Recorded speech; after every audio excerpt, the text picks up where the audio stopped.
Bonjour à tous. Alors merci de nous rejoindre pour cette table ronde dédiée au circuit court énergétique, enjeux et initiatives innovantes que j'ai le plaisir d'animer. Donc Alexandra Novak, je représente la Plateforme Verte, qui est une association qui regroupe les acteurs de la transition énergétique. Et j'ai le plaisir de recevoir nos 4 panélistes. Philippe Gualpa Bonaro, qui est vice-président de la métropole de Lyon. Christophe Parent, qui est maire de Montigny en Arroise. Donald, qui est donc président et fondateur de Sérénissone. Et Hubert Rémilleux, qui est président d'Enotea. Alors, je vais vous demander à tous les 4 de bien vouloir vous présenter rapidement avant de rentrer dans le vif du sujet. Et je vous donne la parole, Philippe. 1, 2, vous m'entendez? Oui, ça y est. Bonjour à toutes et à tous, merci Alexandra et merci au Salon Mixi de nous accueillir. Donc Philippe Gualpa Bonaro, je suis élu à la métropole de Lyon et dans le 8e arrondissement depuis 2020, à la métropole de Lyon, vice-président en charge du climat, de l'énergie et de la réduction de la publicité. Et à ce titre, je suis aussi président de l'Agence locale de l'énergie et du climat qui, entre autres nombreuses choses, accompagne les particuliers à la rénovation de leur logement, et également vice-président du syndicat d'énergie de la région lyonnaise qui va gérer notamment les concessions, l'éclairage public et accompagner les communes sur la rénovation de leur patrimoine sur la métropole de Lyon. Et enfin, dernière casquette, je suis aussi vice-président de Amorce, qui est une association nationale d'1 millier de collectivités en France qui accompagne les communes et fait du plaidoyer auprès des parlementaires pour la transition écologique autour des enjeux d'énergie, de propreté, de déchets et d'eau. Et j'étais encore hier à Paris pour un colloque d'Amorce sur la rénovation énergétique et la sobriété. Donc c'est pas le sujet d'aujourd'hui, on va se concentrer sur les circuits courts énergétiques, même si les circuits courts énergétiques c'est peut-être un peu le début de la sobriété, mais on y reviendra. Merci Philippe. Merci, bonjour à toutes et à tous. Donc, je suis Christophe Parent, je suis maire de Montigny-en-Arroise, un petit village situé dans les Hauts-de-France, un village de 310 habitants. Et donc on a créé une autoconsommation collective il y a 3 ans qui fonctionne actuellement. Je suis encore en activité, donc pour la petite info, quand je viens, et c'est un plaisir, hein, donc je pose une journée de congé. Hein. Donc j'ai pas autant de casquettes que mon voisin, mais on insiste sur les circuits courts énergétiques dans le village et pas seulement énergétiques. On a créé d'autres systèmes sur la consommation, notamment en faisant travailler les producteurs locaux, mais c'est du circuit court non énergétique. Je passe le micro. Non, je ne le passe pas à mon... Sauf s'il ne marche pas. Vous m'entendez? Oui. Ouais, donc bonjour à toutes et à tous. Donc je suis Donald François. Je suis le fondateur de Sérénissone Énergie, société basée dans les Bouches-du-Rhône près d'Aix-en-Provence, que j'ai créée en 2018 avec justement l'objectif de développer les circuits courts de l'énergie. Et toute l'équipe de Sérénissone depuis les débuts est animée par cette conviction que sur nos territoires, on peut produire 30, 50, 60% d'énergie dont on a besoin pour nos activités avec ce que la nature nous propose, donc notamment le soleil, le vent, la géothermie, le gaz vert. Et notre enjeu, c'est de développer, financer et exploiter ces communautés d'énergie. Donc on est, je pense en France, parmi les premiers à avoir développé ce principe de communauté d'énergie à grand foisonnement. Et puis au cours de l'échange, on pourra vous parler des quelques projets qu'on développe, notamment avec des collectivités locales en partenariat, pour accélérer ce mouvement des circuits courts. Hubert. À mon tour. Donc Hubert Rémilleux, président de la société Enotea, et effectivement je suis tombé dans le sujet de l'autoconsommation collective il y a 7-8 ans déjà, et depuis ça m'a pas lâché, et tant mieux. Et entre autres on a commencé à développer une opération emblématique là dans la Drôme, et au fur et à mesure les choses ont évolué, et aujourd'hui, effectivement, Enotea, on accompagne nos clients pour le succès de leurs opérations d'autoconsommation collective. On les accompagne déjà très en amont sur les aspects stratégiques, organisation, sur des aspects de mise en place et puis de gestion de ces opérations-là. Voilà. Et effectivement, sur l'innovation, on a travaillé sur quelques sujets d'innovation depuis le temps. Et bien, voilà, ça viendra. On va va en parler. On va en parler tout de suite. Merci à tous les quatre. Alors effectivement, ce sujet de circuit court énergétique s'inscrit dans une logique d'économie circulaire, de solidarité, de meilleure traçabilité, qui vient un petit peu en opposition avec une politique énergétique de centralisation. Et se pose donc la question de la gouvernance pour les territoires, comment les territoires s'organisent face à leurs besoins énergétiques. Et je vais me tourner dans un premier temps vers nos élus pour illustrer ce propos et pour qu'ils nous présentent leur projet de circuit court. Peut-être Philippe et puis Christophe, je vous cède la parole. Merci. Alors, il y a effectivement, sur la métropole de Lyon, on a une approche assez large puisqu'on est compétent sur plusieurs champs. C'est vrai que quand on pense à circuit court énergétique, on pense vite à l'autoconsommation collective avec du photovoltaïque. Et ben, je ne vais pas parler de ça, en tout cas pas tout de suite. Je vais d'abord parler du premier besoin énergétique en France et sur la métropole de Lyon. C'est pour de la chaleur. C'est vraiment ça le premier besoin. Et au-delà du fait qu'on soutienne très activement la rénovation énergétique des logements et la rénovation des bâtiments publics, on a aussi un enjeu et on a la compétence des réseaux de chauffage urbain sur la métropole de Lyon. En salle Bellecour 1 pour... Ah ben si elle hésite en plus. Réseau, l'essor de batterie. En salle Expo 2 pour capture, valorisation du CO2. Et en salle Expo 1 pour circuit court énergétique. Voilà, venez. Donc voilà, on a les réseaux de chauffage urbain et on a actuellement 120 000 équivalents logements raccordés à nos réseaux de chauffage urbain. Ils sont au nombre de 7 sur la métropole de Lyon et 2 autres sont en création actuellement. Et 3 exemples très concrets de circuits courts énergétiques.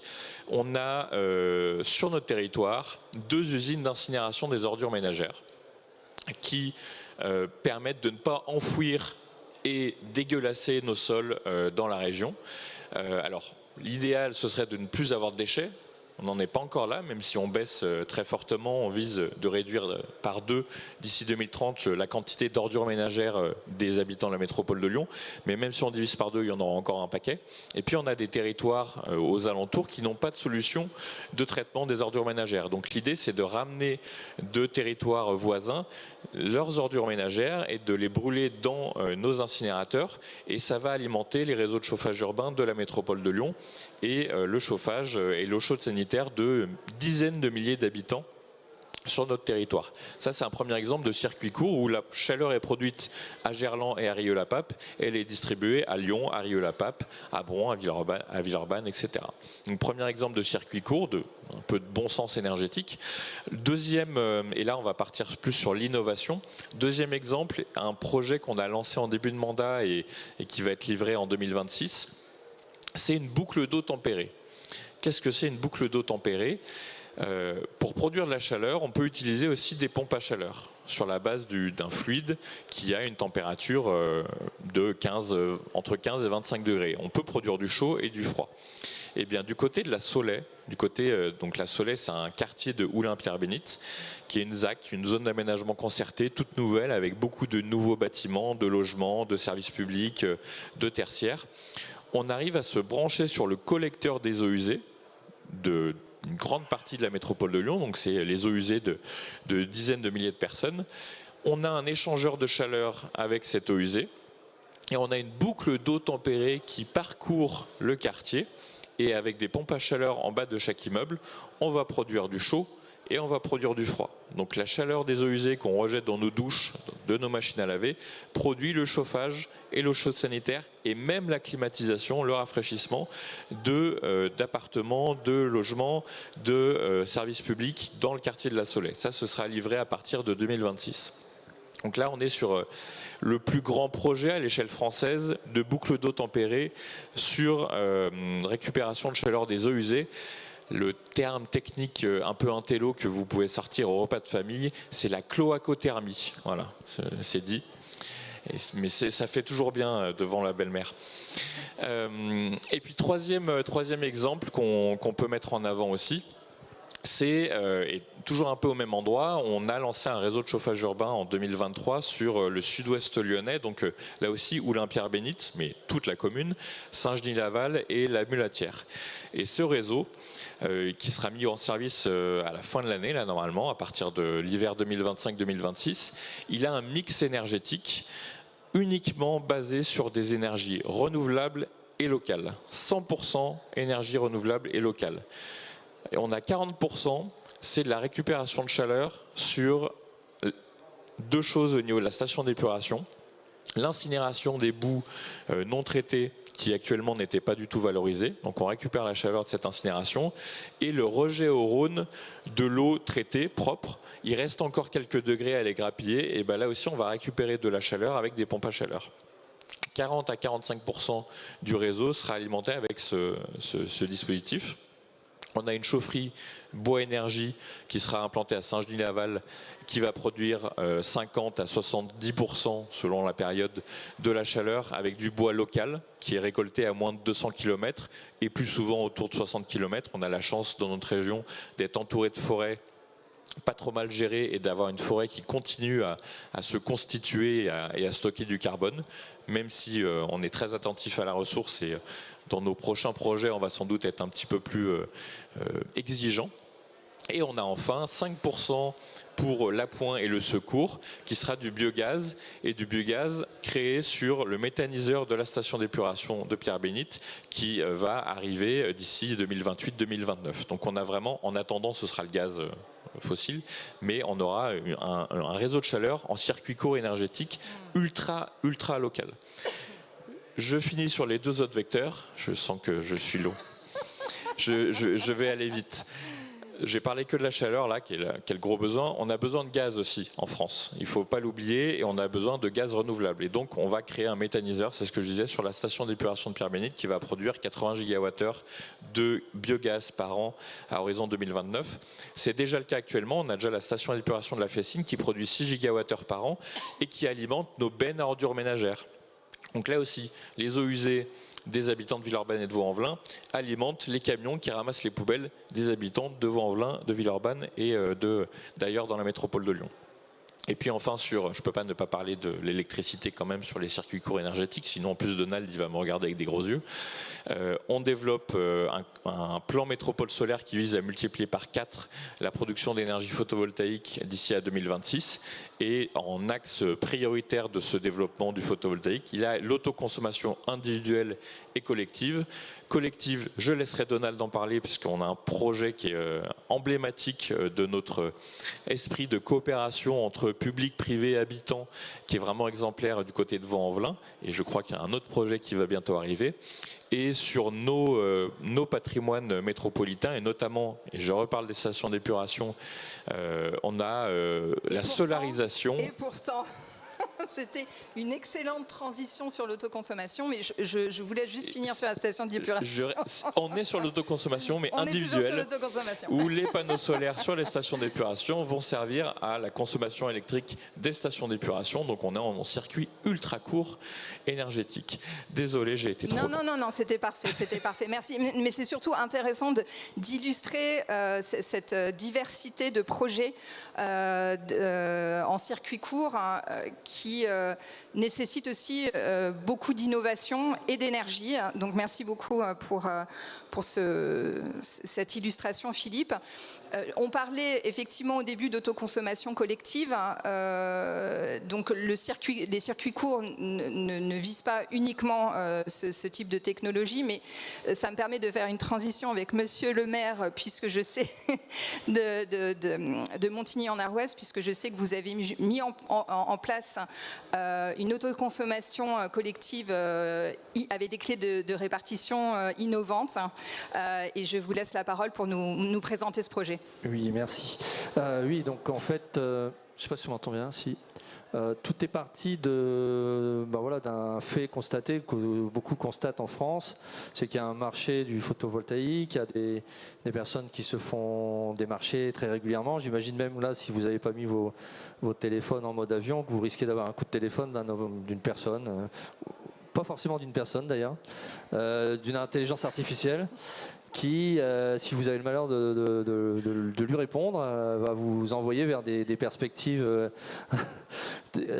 incroyables. Hein. C'est-à-dire qu'on va vous promettre des choses qui ne sont pas vraies, de ne plus payer d'électricité, de quasiment pas payer non plus vos panneaux, parce que comme tout le monde le sait, il existe un nombre d'aides incroyables pour les panneaux photovoltaïques, hein, je plaisante. Donc nous, on a facilement trouvé une personne dans le... Excusez-moi. Dans le village, qui avait eu, comme beaucoup de personnes, à faire une entreprise et s'était fait escroquer, donc avec des panneaux sur le toit qui ne produisaient pas. Elle ne pouvait pas non plus consommer sa production. En plus, elle n'habitait plus dans le village. Donc je me suis dit, il faut que j'aille trouver une solution sur Internet qui, concrètement et très facilement, qui permet à cette personne de revendre son électricité. Et j'avais pas forcément envie qu'elle le revende à EDF. J'avais même envie qu'elle le revende à ses voisins. D'où le terme d'autoconsommation collective. Donc moi, je suis à titre personnel producteur d'électricité depuis 14 ans, à une époque où on revendait la totalité de sa production. Donc on a créé un écosystème dans le village et on s'est dit, la mairie aussi va être partie prenante. Donc on a installé 5 toitures photovoltaïques dans le village. Pour les connaisseurs, on arrive à 41 kW crête, c'est pas énorme, hein, mais c'est déjà pas mal. Et on a associé les gens dans une autoconsommation collective en disant, voilà, vous allez pouvoir profiter du surplus de la commune qui n'est pas consommé par les installations de la commune. C'est une petite commune, donc on n'a pas d'école, on n'a pas de bâtiment, donc on consomme très peu d'énergie. Donc finalement, là, une grande partie de la consommation de production de la commune profite aux habitants. Et dans les Hauts-de-France, je ne sais pas s'il y a des gens des Hauts-de-France dans la salle. Non. On bénéficie d'un programme qui s'appelle Fratrie, qui aide fortement les collectivités dans les projets innovants, notamment photovoltaïques. Donc, pour faire simple et très rapide, il faut que je fasse très rapide, hein, c'est ça. On a bénéficié de cumuler des subventions qui existent. Il y a des élus dans la salle, ce qu'on appelle la DETR, des choses comme ça. On a bénéficié de 80% de financement pour nos centrales photovoltaïques, pour l'assistance, l'aide du bureau d'études, l'installation aussi d'une bande bidirectionnelle, j'en parlerai un petit peu après. Donc ça, ces 80%, ça permet à la commune et au conseil de prendre la décision de donner aux habitants le surplus non consommé. Et ensuite, on choisit de créer une PMO. Donc, je suis venu avec la présidente de la PMO, Françoise, qui est au premier rang, sous forme d'une association. On fait appel à une société qui nous aide dans tout ça, Société Swin, qui nous rédige tous les statuts de la PMO et à qui on confie les clés de répartition de la distribution d'énergie. Les clés de répartition, c'est simple aussi. On a des bandes de recharge dans notre village. Donc, on a choisi d'abord d'alimenter des bandes de recharge. Donc, on a une bande de recharge avec 2 points de charge.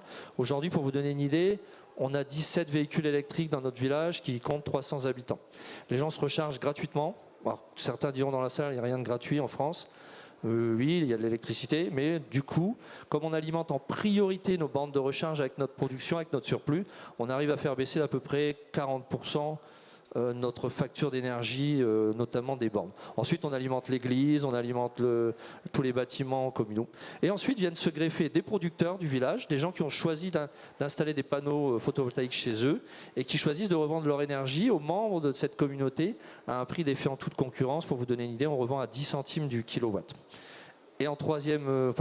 La façon de répartir l'énergie est équilibrée entre les gens qui vont produire de l'énergie et ceux qui vont simplement en consommer. Puisqu'en dernier, on a dans notre communauté des gens qui n'ont pas les moyens d'avoir des panneaux solaires chez eux, des gens qui n'ont pas la possibilité technique parce que le toit n'est pas bien orienté, ne peut pas supporter des installations. Donc eux peuvent profiter gratuitement d'énergie produite par la commune et peuvent aussi acheter à 10 centimes du kilowatt des surplus d'énergie de producteurs du village. Je pense que je n'oublie rien, si c'était qu'on a demandé, on en a parlé avant ensemble, une extension de périmètre, donc qui est de 20 km aujourd'hui, en milieu rural.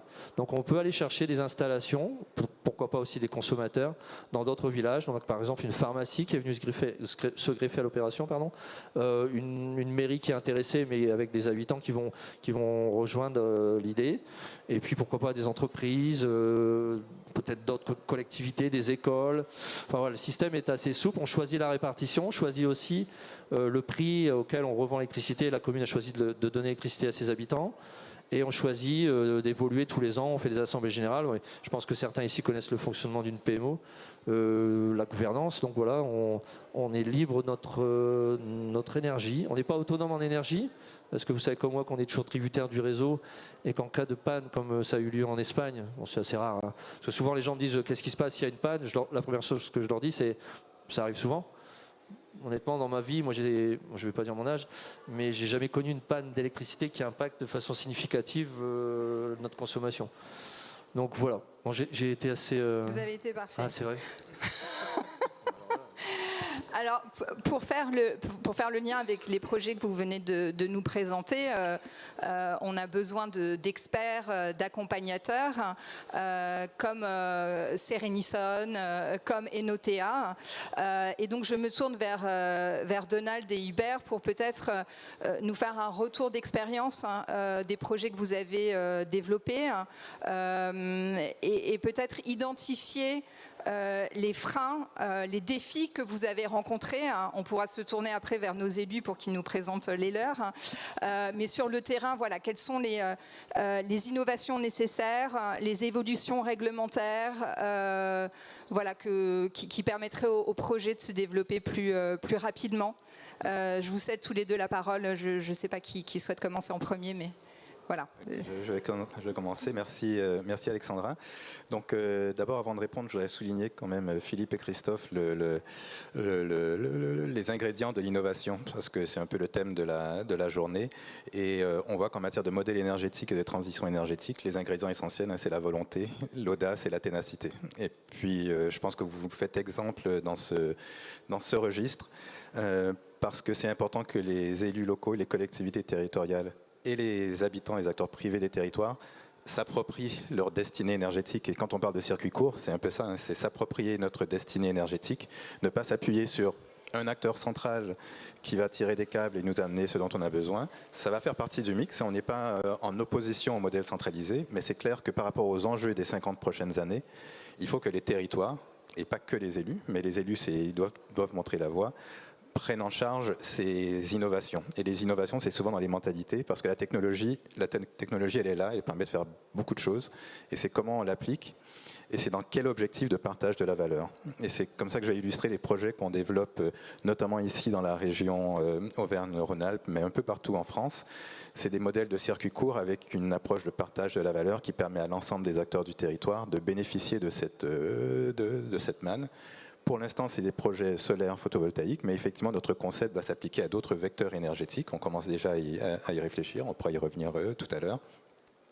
Mais Philippe, tu faisais référence effectivement au projet à Vaux-en-Velin. On a développé sur du foncier privé 650 kW crête de puissance qui va produire une énergie qu'on va partager avec l'ensemble des acteurs de la région. Un des enjeux aujourd'hui, c'est qu'on va trouver les modèles juridiques et réglementaires pour permettre à la ville de Vaux-en-Velin et aux autres acteurs publics de pouvoir bénéficier de ça. C'est un des sujets sur lesquels on pioche beaucoup en ce moment, parce que une fois que la communauté est installée, il faut trouver par rapport au code de la commande publique le vecteur pour que la ville puisse simplement adhérer à cette communauté dès lors que l'énergie est disponible à quelques mètres de l'école et des autres bâtiments administratifs. Donc en termes d'enjeux sur les prochains mois, c'est de voir comment travailler avec Bercy, comment travailler avec le ministère de la Transition écologique pour faciliter la possibilité qu'auront les collectivités à intégrer ces opérations. On va lancer très bientôt, là, dans les prochains jours, à Bron, sur une résidence étudiante, quelques centrales qui vont pouvoir alimenter notamment les résidents de cette résidence, mais tout un quartier de Bron, et ça va initier une boucle qu'on va vouloir développer progressivement dans le quartier, dans la ville de Bron. Et d'autres projets comme ceux-là en Île-de-France, en Occitanie, en région Aquitaine et en région Sud. Merci Donald. Hubert. D'accord. Alors, effectivement, sur la partie innovation, l'autoconsommation collective est une disposition qui n'est pas très vieille, hein. Les premières lois, c'est 2015, 2016, 2017. Et les développements de l'autoconsommation collective se confrontent ou font ou avancent avec beaucoup les évolutions réglementaires. Et sur ces évolutions réglementaires, enfin, je retiens deux exemples de mobilisation pour faire évoluer ces réglementations. Le premier, c'est sur la distance. On a parlé de la dérogation 20 km. Eh bien, on a eu le plaisir avec Acoprev, et j'ai participé à cette aventure, de faire évoluer cette réglementation. Et comment ça s'est passé, hein? Ça s'est passé à partir d'un cas concret d'une opération d'autoconsommation collective qui était en étude, en préparation, que l'on a mené avec un certain nombre de partenaires, avec l'ADEME, avec la région et autres. Et on a vite vu que sur un territoire rural, travailler à l'autoconsommation collective, la première approche qu'on a eue, c'était encore derrière un poste acheté à ABT. Donc en zone rurale, il y a beaucoup de postes et pas beaucoup de monde derrière. Et on a vite vu que même les 2 km qui étaient proposés en distance étaient certes adaptés au secteur urbain, mais en zone rurale, ça ne faisait pas l'affaire. Et il y a un des anciens maires de Saint-Julien et promoteur qui a dit très bien, on va rajouter quelques consommateurs et 15 sangliers, mais ça ne va pas correspondre à nos attentes, hein. Et alors, comment on est arrivé jusqu'à cette première dérogation? Eh bien, ça s'est appuyé sur une réalité de terrain vraiment concrète.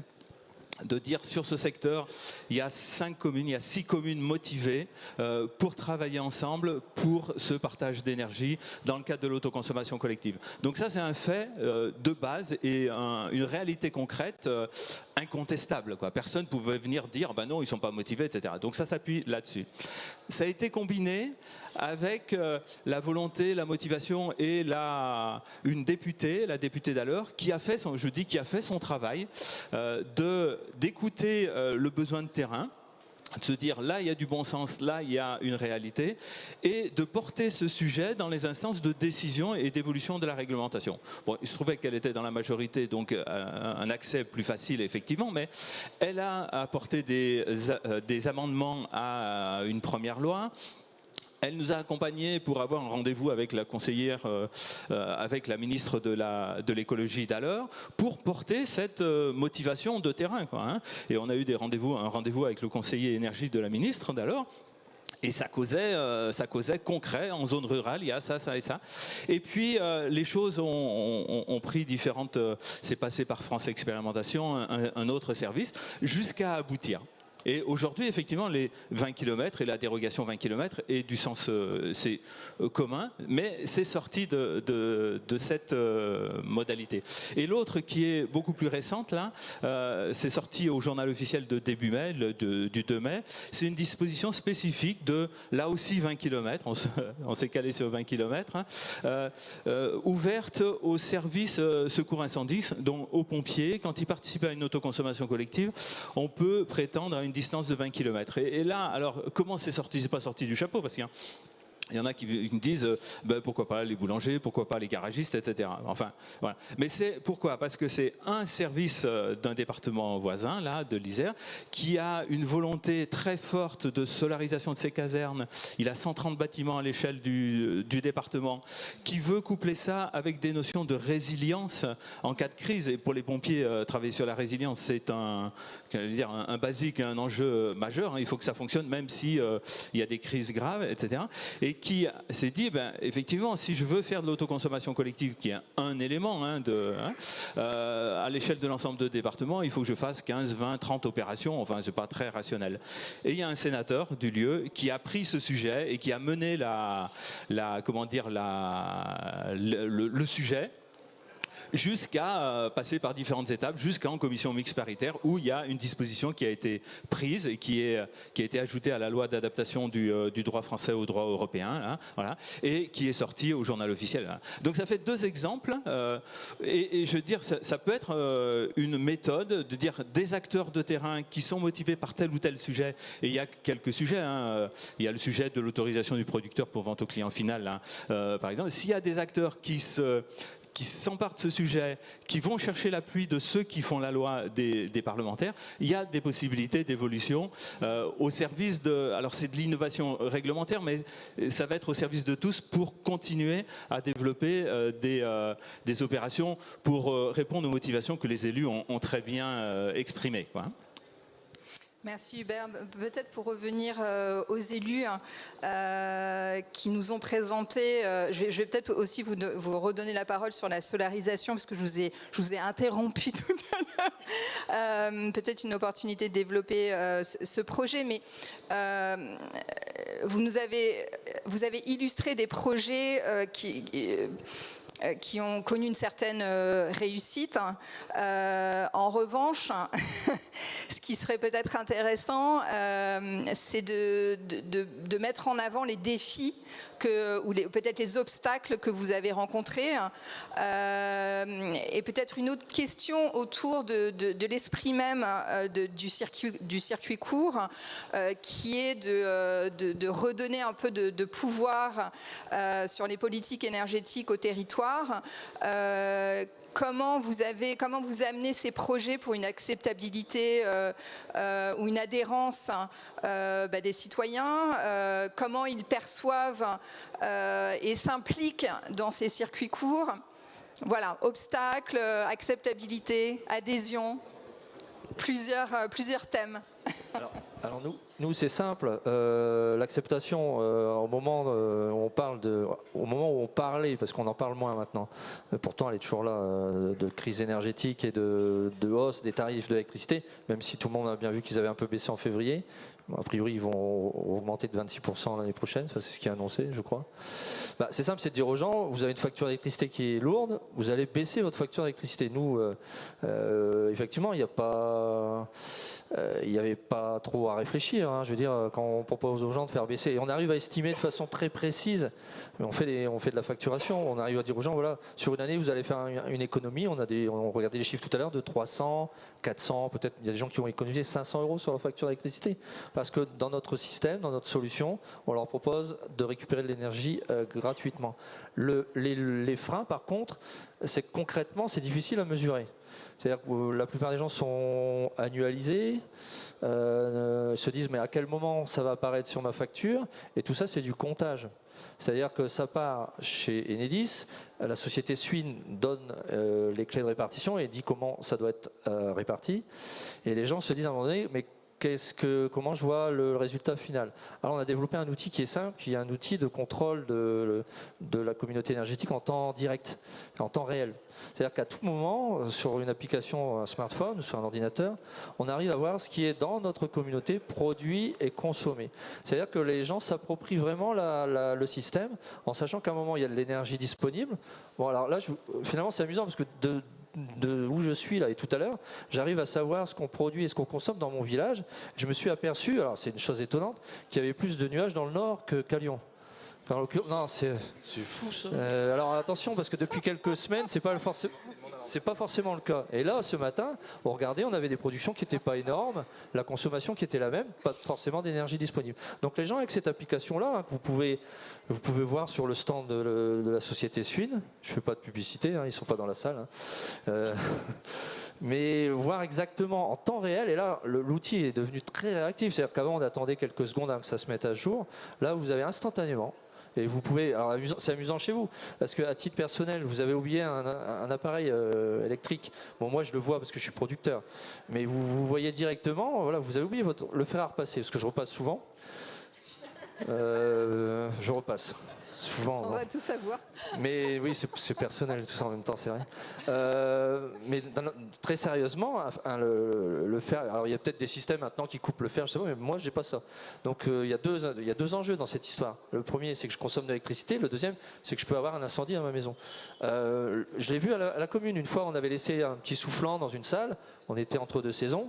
Et j'ai vu aussi sur mon application que j'avais une consommation qui ne correspondait pas à celle que j'avais habituellement. Je vois quand le véhicule de la commune se recharge, je vois quand il arrête de se recharger. Bon, j'ai un SMS aussi. Je vois combien de voitures se rechargent et combien ça, au watt près. Et c'est amusant, vous faites l'expérience une fois. Si vous êtes producteur photovoltaïque, vous allez la faire, cette expérience. Vous allez tout éteindre dans votre maison, vous allez allumer les appareils un par un. Et vous allez vous dire, mais qu'est-ce qui consomme le plus dans ma maison? En règle générale, et si vous aimez prendre des douches chaudes, il y a des écolos qui n'aiment pas les douches chaudes. Non, c'est une façon de faire des économies, mais très, très sérieusement, c'est la production d'eau chaude électrique qui impacte fortement votre facture d'énergie. C'est-à-dire que vous avez 30%, je veux dire à peu près, si vous avez un chauffe-eau électrique de 200 litres. Et ça, l'habitude que vous avez, c'est de faire fonctionner ça la nuit parce que vous avez des heures creuses. Pour l'instant. Nous, on change et on fait changer les habitudes. C'est-à-dire on a été chez les gens, on leur a demandé, mais vous fonctionnez comment? Vous avez un ballon d'eau chaude électrique? Oui, mais il faudrait peut-être voir au moins entre mars et septembre, à le faire fonctionner dans la journée quand on a de la production et quand on a du surplus qu'on vous donne. Vous avez une voiture électrique? Alors nous, le problème est résolu, les gens se rechargent sur des bornes qui sont mises à leur disposition. J'ai peut-être été trop long. Non, c'était très bien. Merci. Non, mais c'est vachement intéressant parce que tout ce que tu viens de dire là, pour moi, c'est vraiment la notion de bon sens énergétique. C'est-à-dire qu'on va consommer la bonne énergie, donc juste ce dont on a besoin, au moment où il y a une production aussi qui est en face. Et pour moi, c'est l'avenir. Mais les circuits courts énergétiques sont clairement une réponse à ça. Nous, sur la métropole de Lyon, et pour le coup, c'était mon approche, il ne le sait pas, mais je me suis beaucoup inspiré de ce qui se passe un peu dans les Hauts-de-France. Dans les Hauts-de-France, il y a un rejet massif des énergies renouvelables et notamment des éoliennes parce que on a imposé des éoliennes à tout un tas de gens qui n'en voient pas la couleur en termes de valeur créée et il reste, voilà, il y en a beaucoup d'électricité qui est produite là-haut, mais les habitants, ils n'en voient pas la couleur. Et ça, c'est insupportable pour les gens et c'est normal. Et du coup, l'autoconsommation, en fait, et la mise à disposition pour les habitants de la production d'énergie qui est faite sur leur territoire, c'est un vecteur d'acceptabilité qui est monumental. C'est le plus efficace à mon avis. Et du coup, on a un projet très concret avec cette idée-là. C'est sur Rieux-la-Pape, sur un ancien centre d'enfouissement, une ancienne décharge. On a fait un appel à manifestation d'intérêt, c'était il y a 2 ans je crois. C'est l'entreprise CVE qui a remporté le marché pour mettre en place une solution, une centrale photovoltaïque au sol de 4 MW crête à peu près. Et on leur a demandé de prévoir une offre de fourniture d'électricité pour les riverains, d'une part, pour que les riverains puissent profiter directement de la production électrique qui est sous leur fenêtre pour certains. Et la deuxième chose, c'est qu'on va mettre en place un financement participatif pour que les habitants, les riverains aussi de Rieux et de la métropole de Lyon puissent se dire c'est aussi un peu ma centrale et avoir un petit placement qui rapporte quelques intérêts. Et en fait, ça ne coûte pas très cher à l'opérateur, ça coûte un petit peu d'énergie, c'est le cas de le dire, pour les élus, pour l'opérateur, pour pas mal de gestionnaires du projet.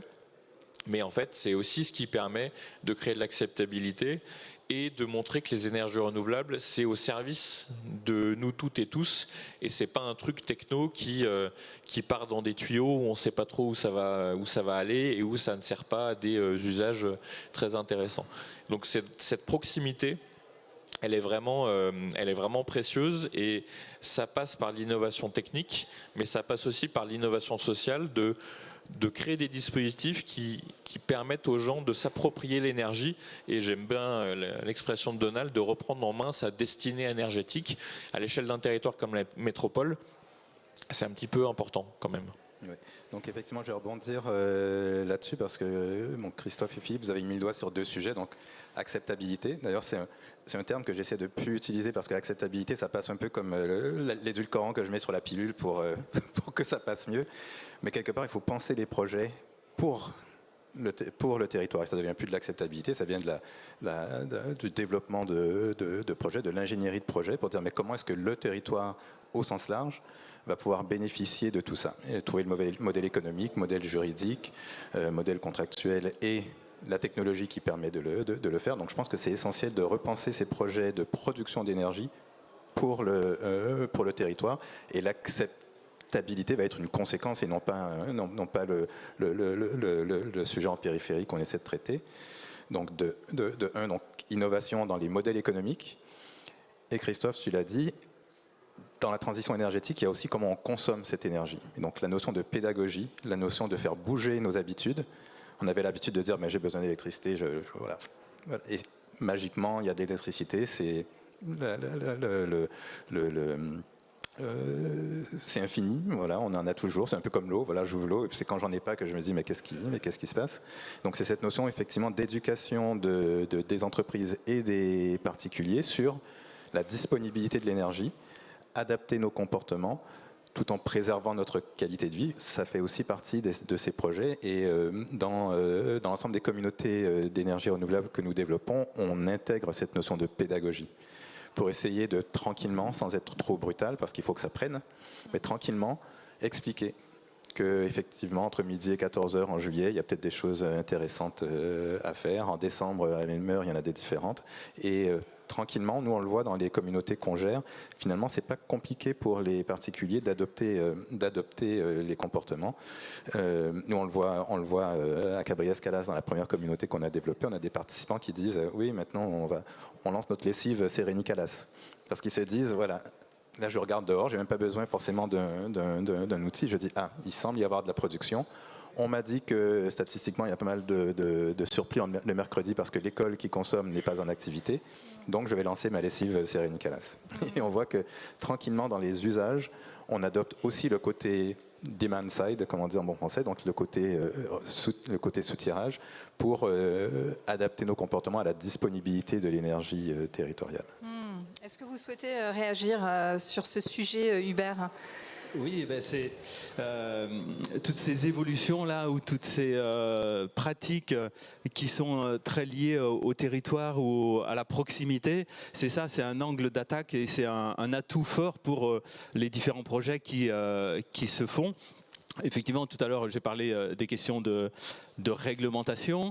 Sur ces questions de proximité et d'adapter production et consommation, et un peu, c'est une opération qui se prépare, qui est un peu innovante, qui mixe toujours sur un aspect très local et très en proximité, de la production solaire, bon ça on a l'habitude maintenant, hein, de la petite hydraulique et du petit éolien. Donc ça, c'est toujours ancré avec un territoire, avec la commune, la communauté de communes. Donc c'est des projets très ancrés. Et ce qu'on découvre, on s'attendait, mais on est en train de l'analyser et de le chiffrer, c'est que effectivement cette diversité de production, elle se complète les unes les autres, et ça offre un peu plus de souplesse ou de possibilités pour que les consommateurs adaptent leur consommation, mais pas forcément que avec le pic solaire, mais avec le pic du petit éolien qui souffle le matin et le soir. Et puis la petite hydraulique qui coule surtout en hiver. Mais en tout cas, avec ça, on fait ce lien, et c'est une des clés très intéressantes qu'on retrouve un peu dans chaque opération, c'est que le consommateur, il va s'initier de façon assez simple, et il va comprendre, je consomme de l'électricité, alors je le vois, je le découvre, etc. Et cette électricité très locale, je la consomme quand on produit. Et donc on produit avec du solaire ou autre, mais donc je vais naturellement, et il y a une grande partie des gens sur cette planète et en France et à proximité qui sont très intelligents et qui vont se dire, oui, très bien, donc si je consomme au moment où ça produit, je gagne, et je gagne en proximité. Et là, il y a une clé pédagogique qui est, très intéressante, et qui donne un aspect très positif, se dire c'est ludique, c'est intéressant, et si je mets ma machine, si je fais recharger ma voiture pendant que ça produit, là c'est intéressant et c'est motivant, hein. Très bien, merci beaucoup à tous les quatre. Est-ce qu'on a le temps pour une petite question? Oui. Parfait, alors monsieur. Alors bonjour, donc Steve Jomo du Crédit Agricole. Alors on a beaucoup parlé aujourd'hui, à l'instant, de tout ce qui est réglementation, et on assiste effectivement à la réforme du S21 qui veut se recentrer sur tout ce qui est autoconsommation, mais qui rend un peu plus difficile le financement de ce type de projet. Justement, une question pour celui qui veut se lancer. Comment est-ce que vous appréhendez l'avenir par rapport à ça? Alors, Si je peux répondre, donc effectivement, ces réformes bousculent beaucoup l'ordre établi. Je pense que j'ai perdu mes derniers cheveux là entre janvier et avril, mais bon, mais ça fait partie en fait du lot des projets innovants. Il faut voir comment, avec ces aléas gouvernementaux, ces aléas réglementaires, on arrive à adapter le modèle. Et ce qui est intéressant par rapport à notamment ce changement du S21. Bon, pour ceux qui ne connaissent pas, c'est le dispositif qui permet pour les centrales inférieures à 500 kW crête d'avoir un guichet unique et un tarif de rachat. Donc effectivement, dans le modèle d'hier, on développait une centrale et on comptait sur ces dispositifs pour vendre à EDF obligation d'achat à un tarif X cette production. Et effectivement, les acteurs bancaires qu'on sollicite aujourd'hui pour les projets qu'on développe, notamment à Vitrolles et à Loris, ils sont encore dans cette optique, alors que ces projets de communauté qu'on développe, certes, on les développe dans le cadre du S21, mais ce qu'on explique aux banquiers, c'est que le S21, c'est pour effectivement rassurer le banquier, mais l'objectif, c'est de vendre 90 à 100% de l'énergie qu'on produit aux acteurs du territoire. Et c'est cette transition, aujourd'hui, on fait beaucoup de pédagogie d'ailleurs auprès de vos collègues et confrères pour dire comment appréhender ces nouveaux modèles, où c'est plus EDF obligation d'achat qui achète tout, mais c'est un bout la métropole de Lyon, un bout le boulanger du coin, un bout la maison de retraite pour ses besoins, et d'appréhender ces nouveaux modèles de risque et de contrepartie, qui n'en sont pas vraiment parce qu'on développe des projets à grand foisonnement, avec des acteurs qui ont besoin d'énergie et qui sont prêts, effectivement, avec une économie, partage de la valeur, donc économie par rapport à ce qu'ils payent aux grands fournisseurs par ailleurs, donc de trouver ces nouveaux modèles économiques. Donc c'est vrai que ces changements réglementaires bousculent beaucoup la profession. Nous ici, autour de la table, on a l'avantage, il y a 5 ans, d'avoir déjà imaginé un modèle qui ne s'appuyait pas sur ces dispositifs. Donc on a un peu d'avance. On souffre un peu parce que, plus pour la partie financement, et donc notre travail maintenant, c'est d'amener les banques à comprendre ce modèle de demain et à nous faciliter l'accès à ces financements, parce que de toute façon, les mécanismes de soutien sont voués à disparaître. Oui, c'est effectivement une évolution qu'on attendait, qu'on sentait venir et qui était annoncée depuis longtemps. Il y a eu un coup quand même important là qui a fait un peu de zizanie, ou enfin de perturbation forte. C'est sans doute de cette difficulté une opportunité pour que se développent des modèles autres. Parce que j'ai travaillé dans d'autres secteurs, mais il n'y a pas beaucoup de secteurs. Enfin, la garantie obligation d'achat qui existe, même si elle diminue, offrait une garantie exceptionnelle pour un producteur d'avoir un client à prix stable sur 20 ans. Enfin, moi, j'ai eu d'autres entreprises, j'ai jamais eu de clients comme ça. Enfin, mais tant mieux, ça a apporté des éléments. Aujourd'hui, les choses changent et la vente de l'électricité en proximité, c'est un modèle nouveau. Alors, sur lequel, pour nous, c'est pas très nouveau, mais pour bon nombre, c'est nouveau.